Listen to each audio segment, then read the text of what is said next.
Gini nih cara gue mengatur volume efek suara di Google Keyboard.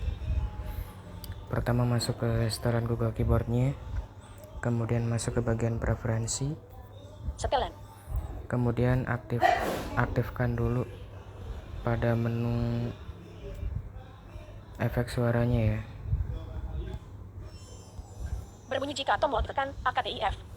Aktifin dulu menu itu, kemudian masuk ke bagian ini. Volume saat tombol ditekan, default system.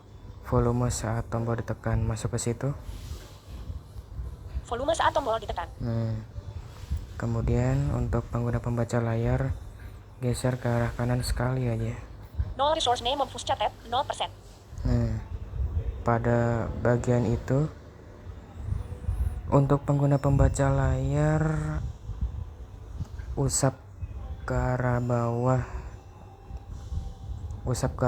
atau ke arah atas ya, maka nanti dia akan mengatur berapa persennya.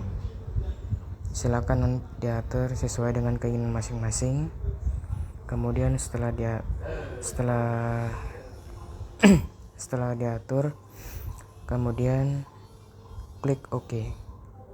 Default, batal, OK. Klik OK. Setelan. Udah deh, jadi kayak gitu caranya untuk mengatur volume efek suara di Google Keyboard. Semoga bermanfaat dan selamat mencoba.